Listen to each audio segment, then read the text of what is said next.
Malgré ses 143 députés, l'extrême droite n'a obtenu aucune des vice-présidences, pas de poste de questeur sur les 3 en jeu, ni même un secrétaire sur 12. La douche froide après une soirée mouvementée. Le Rassemblement national et ses alliés n'ont obtenu aucun poste clé à l'Assemblée nationale lors de l'élection des membres du bureau. L'instance la plus importante. Malgré ses 143 députés, l'extrême droite n'a obtenu aucune des vice-présidences, pas de poste de questeur sur les 3 en jeu, ni même un secrétaire sur 12. Un déni de démocratie pour Jacobelli. Nous sommes finalement les seuls à avoir joué le jeu démocratique, a déclaré vendredi 19 juillet Laurent Jacobelli, député RN réélu de la Moselle, sur BFM TV. C'est notre fierté.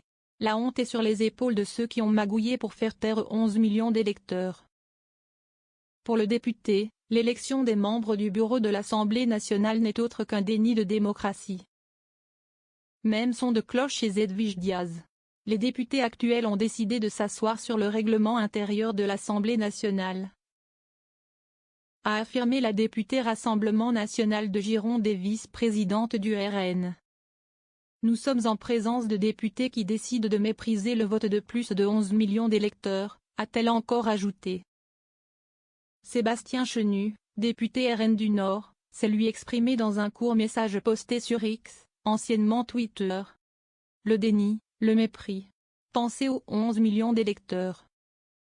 Marine Le Pen a de son côté condamné une manœuvre honteuse dénonçant le deal passé entre les macronistes et Laurent Wauquiez pour attribuer à ce dernier la représentation auquel le RN avait légitimement droit.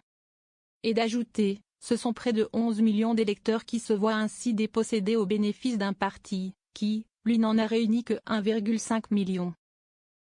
Le NFP majoritaire au sein du bureau. À la surprise générale, la gauche a remporté dans la nuit du vendredi 19 au samedi 20 juillet la majorité absolue des sièges au bureau de l'Assemblée nationale.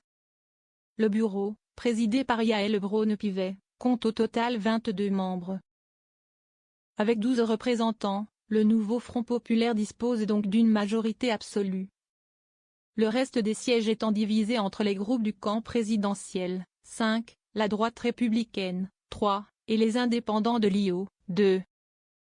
En 2022, le RN était parvenu à décrocher 2 postes de vice-président avec 89 députés.